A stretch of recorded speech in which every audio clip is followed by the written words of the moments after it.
Selamat datang kembali di penelusuran mendalam kita. Kalau Anda sedang mendengarkan ini, saya tahu persis siapa Anda. Anda adalah seorang pembelajar, Anda sibuk, jadwal Anda padat, dan Anda jelas nggak punya waktu untuk duduk membaca ratusan halaman dokumen teknis. Apalagi kalau dokumennya berisi analisis regulasi keuangan lintas benua ya. Nah, betul banget. Tapi di sisi lain, Anda selalu haus akan wawasan baru. Anda butuh informasi yang efisien, terstruktur, dan kami di sini nggak akan menganggap Anda seperti pemula yang baru belajar internet. Jadi, Anda berada di tempat yang sangat tepat. Dan hari ini adalah momen yang pas untuk diskusi kita. Ya, hari ini Kamis 5 Maret 2026. Tanggal ini jadi penanda penting karena memberi kita jarak waktu yang bisa dibilang sempurna untuk mengevaluasi sebuah proyek yang diluncurkan sekitar 4 bulan lalu. Tepatnya 31 Oktober 2025. Jeda 4 bulan ini krusial sih. Biasanya kan di fase awal peluncuran, pas lagi hype-hypenya, semuanya terlihat sempurna di atas kertas. Betul, semuanya menjanjikan. Ya, tapi setelah debunya mengendap, baru deh kita bisa melihat struktur asli dari apa yang sebenarnya sedang dibangun. Apakah fondasinya emang sekuat janji mereka atau enggak? Dan fondasi yang akan kita bedah hari ini sungguh tidak biasa. Misi penelusuran kita kali ini fokus pada tumpukan dokumen yang cukup unik.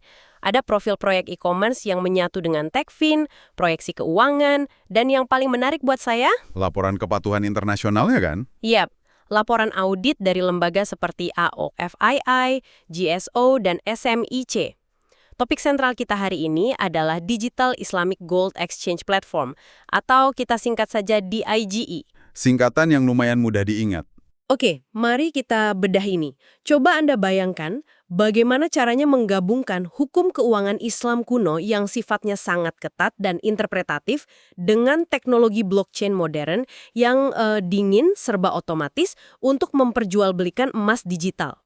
Yang menakjubkan di sini adalah mereka itu nggak cuma sekedar bikin koin kripto baru buat trading spekulatif. Proyek ini mencoba memecahkan masalah raksasa bagi jutaan umat muslim di seluruh dunia. Masalah soal investasi yang benar-benar halal ya? Tepat sekali. Kita bicara soal demografi global yang masif, yang pengen diversifikasi aset ke safe haven kayak emas. Tapi hambatannya tinggi banget. Saat ini, susah mencari platform digital yang 100% mematuhi prinsip halal tanpa area abu-abu. Ini bukan cuma nempel kata Islami di white paper, tapi secara harfiah menerjemahkan etika agama ke dalam smart contract. 20, statusnya aktif, dengan alamat kontrak mulai dari 0x4ED7 dan berakhiran BD63. Yang bikin saya agak mikir dua kali, kenapa Ethereum? Maksudnya karena reputasi Ethereum? Iya dong, Ethereum itu luar biasa secara likuiditas. Tapi kan ekosistemnya liar, penuh dengan meme coin dan token spekulatif. Menaruh token syariah di tengah lautan Ethereum itu rasanya kayak buka bank syariah di tengah kasino. Analogi yang tajam. Tapi justru di situ tantangannya. Memilih ERC20 adalah langkah pragmatis untuk adopsi. Kalau mereka bikin blockchain sendiri dari nol, mereka bakal terisolasi. Oh, supaya gampang diintegrasikan ke dompet digital manapun ya? Betul, tapi proposisi nilai mereka harus super kuat. Berinvestasi emas secara tradisional itu ribet. Anda harus mikirin biaya berangkas, keamanan, logistik pengiriman. Dan pas pindah ke digital, gesekan logistiknya hilang. Benar, logistiknya hilang, tapi digantikan oleh kecemasan spiritual bagi calon investor muslim. Coba Anda yang sedang mendengarkan pikirkan ini sejenak. Pernah nggak Anda ragu pakai aplikasi keuangan karena Anda nggak yakin data atau uang Anda dikelola seperti apa di belakang layar? Pasti banyak yang pernah. Nah, kalikan keraguan itu berkali-kali lipat ketika ini bukan cuma soal rugi uang, tapi takut melanggar keyakinan. Ada ketakutan investor muslim bahwa uang mereka diam-diam diputar di instrumen berbunga atau emasnya fisiknya nggak benar-benar ada. Makanya inovasi mereka menggabungkan transparansi blockchain dengan kepatuhan syariah ini jadi vital. Blockchain menyelesaikan masalah kepercayaan secara teknis, aturan syariah menyelesaikan etika. Mereka mencoba bikin ruang e-commerce yang aman dan berskala global. Oke, secara konsep ini brilian. Tapi begitu saya buka dokumen anggarannya, saya sampai harus baca 2 kali. Bagian $10.000. Iya, dokumen ini menyebut total anggaran awal yang secara mengejutkan cuma $10.000. Dibagi ke 4 fase berdurasi 3 bulan. Fase 1, riset dan pengembangan, $2.000. Terus pengujian dan kepatuhan? Ya, $2.000 lagi. Lalu pemasaran dan edukasi, $2.000. Terakhir, peluncuran dan dukungan teknis. 4.000. Tunggu dulu. $10.000 di dunia kripto itu rasanya buat bayar lawyer awal aja nggak cukup. Bukankah ini red flag yang gede banget? Kalau kita cuma baca tabel itu sendirian, iya. Kesannya kayak anggaran tugas akhir mahasiswa bukan bursa emas global. Tapi kalau kita lihat gambaran besarnya di laporan analisis investor, Ada penjelasan lain di situ. ada. 10.000 itu cuma fase bootstrapping. Cuma buat membuktikan konsep awal secara struktural. Kebutuhan dana mereka yang sebenarnya, yang diincar lewat investor, itu ada di angka $5 juta. Ah, $5 juta. Nah, itu jauh lebih masuk akal. Angka 5 juta inilah yang dipakai buat infrastruktur cloud terdesentralisasi, keamanan siber tingkat tinggi, dan pemasaran skala penuh. Jadi 10.000 di awal itu murni dana dari kantong tim pendiri sendiri untuk meracik blueprint-nya. Oke, masuk akal. Ngomong-ngomong soal tim, ini bawa kita ke struktur kepemilikannya. Saya nggak akan baca semua persentasenya, biar Anda nggak bosan, tapi 100% saham itu dikunci rapat di lingkaran internal. 34% untuk kontributor tim, kan? Iya, dan 33% untuk investasi internal, berbentuk uang tunai. Sisanya dibagi antara Sidra Holding sebesar 16,5% dan porsi yang sama untuk kontributor SDA. Kontributor SDA ini menarik. Dokumen mencatat ini setara sekitar 33.000 unit SDA dari 136 kontributor. Kayaknya semacam metrik kontribusi awal. Tapi yang lebih seru itu komposisi posisi timnya. Dari 12 posisi itu ya? Betul, ada CEO dan CTO yang pegang sekitar 6%-an saham. Pemasaran 4%, petugas kepatuhan hampir 7%. Tapi dari 5 kursi insinyur perangkat lunak, yang alokasi sahamnya paling gede, 10,2%, 3 posisinya masih kosong. Dan posisi petugas kepatuhan hukumnya malah cuma 01. Betul, mereka punya lebih banyak ahli hukum dan strategi daripada orang yang benar-benar nulis kodenya saat ini. Itu cerminan prioritas proyek yang sangat diregulasi ini. Anda bisa rekrut developer kapan aja buat nulis smart contract ERC20. Tapi, memastikan logika kodenya sah di mata Dewan Syariah Internasional itu jauh lebih susah. Teknologinya melayani hukum, bukan sebaliknya. Nah, di sini bagian yang paling menarik. Coba kita masuk ke area di mana hukum kuno ini berbenturan langsung dengan kode modern, dokumen audit internasional. Ini bagian favorit saya. Buat Anda yang belum familiar, AAOIVI itu standar emas global untuk kepatuhan syariah. Lalu ada GSO untuk negara-negara Teluk, dan SMIC untuk negara-negara Islam. 3 lembaga ini sangat ketat.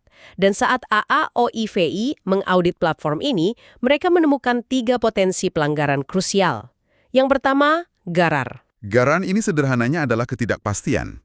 Berdasarkan standar AAOIVI nomor 21 dan 57, transaksi nggak boleh spekulatif soal apa yang ditukar. Jadi kalau jaringan Ethereum lagi macet, Nah itu dia, kalau jaringan lagi sibuk, gas fee tiba-tiba naik drastis dalam hitungan detik, apakah harga emas digital yang Anda kunci masih sah? Ketidakpastian teknis jaringan ini bisa dianggap sebagai GARAR. ketidakpastian kepemilikan. Luar biasa detailnya. Masalah kedua itu riba, dari standar nomor 1 dan 57. Banyak platform kripto kan pakai sistem staking berbunga. Kalau platform ini narik biaya penyimpanan berjenjang yang mirip bunga, atau ada denda keterlambatan finansial, itu langsung kena riba. Semua biaya harus berupa biaya layanan atau ujrah yang tetap dan transparan. Nggak boleh berbasis persentase waktu. Dan teguran ketiga dari AAOIVI ini yang paling menantang, COBD. COBD itu konsep kepemilikan. Anda tidak bisa menjual sesuatu yang belum sah Anda miliki. Di dunia fisik kan gampang, emasnya pindah tangan. Iya, terima barang langsung. Tapi di sini, emas fisiknya ada di brankas terpusat antah-berantah, sementara Anda cuma pegang token DIG. Hukum mengharuskan ini diakui sebagai constructive possession atau kepemilikan konstruktif. Pertanyaannya, kalau smart kontraknya diretas, apakah hak atas emas fisik Anda ikut hilang? Kalau iya, berarti COBD-nya cacat dari awal dong. Betul. Pengembang harus bikin kode yang nggak cuma aman dari peretas, tapi juga sah secara hukum perdata di berbagai negara. Beralih ke audit lainnya, laporan GSO ini cukup kontras. Skor keseluruhan mereka 82. Inovasinya bahkan dapat nilai 90 dari 100. GSO terkesan dengan teknologi blockchain-nya, tapi skor keberlanjutan mereka turun. Ini sinyal hati-hati. karena regulator di tiap negara itu jalannya lambat, sementara teknologi melaju cepat. Dan laporan SMIC makin menambah kerumitan. Mereka nemuin masalah di standar OICSMC 1 tentang perlindungan data konsumen. Ini perdebatan filosofis yang seru. Blockchain itu kan buku besar publik yang transparan. Semua orang bisa lihat transaksinya. Tapi SMSC menuntut privasi data yang ketat. Tepat. Bagaimana mendamaikan transparansi absolut blockchain dengan hukum yang menuntut kerahasiaan identitas pengguna? Belum lagi teguran standar SMIC 35 soal kurangnya transparansi proses bagi para pemangku kepentingan. Solusi dari auditor ini nggak main-main. Mereka merekomendasikan pembentukan Dewan Penasihat Syariah yang melek teknologi. Ulama yang ngerti baca fungsi smart contract. Wah, susah nyari profil seperti itu. Sangat. Ditambah lagi mereka harus membangun kerangka perlindungan data off-chain yang dienkripsi kuat. Jadi, identitas aman, tapi transaksi on-chain tetap transparan. Jadi dengan semua rintangan operasional yang kayak mimpi buruk administratif ini, apa prospek bisnisnya? Menariknya, analis internal mereka sangat optimis. Skor peluang di laporan investor itu 83/100, dan potensi pasarnya 85. Target pasarnya raksasa.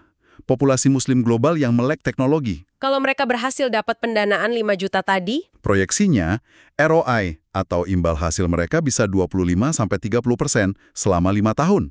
Break-even point dalam 3 tahun. Logikanya, kalau mereka jadi satu-satunya platform e-commerce emas yang punya stempel AAOFI, GSO, dan SMIC, mereka praktis memonopoli pasar ini. pendapatan dari biaya transaksi dan kustodian bakal mengalir deras.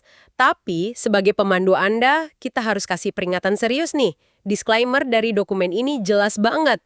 Ada risiko keamanan cyber tingkat tinggi, regulasi regional, dan mereka butuh banyak lisensi khusus. Lisensi prosesor pembayaran, sertifikasi keuangan Islam, lisensi perdagangan emas. Itu proses yang melelahkan. Makanya semua laporan ini hanya untuk informasi. Ingat, do your own research. Lakukan riset Anda sendiri. Investasi ini berisiko sangat tinggi. Nilainya bisa jatuh ke angka 0, platform tidak bertanggung jawab atas hasil investasi Anda. Investasikan hanya uang yang Anda rela kalau sampai hilang. Sangat setuju. Tapi kalau skenario terbaiknya jalan, skor skalabilitas mereka diproyeksikan 75 hingga 80. Strategi keluarnya juga sudah disiapkan. Bisa diakuisisi fintech raksasa, IPO, atau merger. Kita sudah menelusuri banyak hal hari ini. Dari kode Ethereum sampai ruang rapat Dewan Syariah. Kesimpulannya, di IG ini bukan sekedar token biasa. Ini eksperimen ambisius, membuktikan bahwa teknologi masa depan bisa dipakai untuk menjaga nilai-nilai etika masa lalu. Dan ini memunculkan satu pertanyaan penting untuk Anda renungkan. Jika sebuah koin digital mewakili emas fisik dan jaringannya sepenuhnya terdesentralisasi, lalu siapa penegak moral sesungguhnya? Apakah barisan kode komputer yang tak bernyawa atau para ulama yang menafsirkan niat di baliknya? Pertanyaan yang sangat provokatif. Silahkan Anda renungkan. Terima kasih sudah meluangkan waktu berharga Anda untuk menggali wawasan baru bersama kami. Tetaplah penasaran.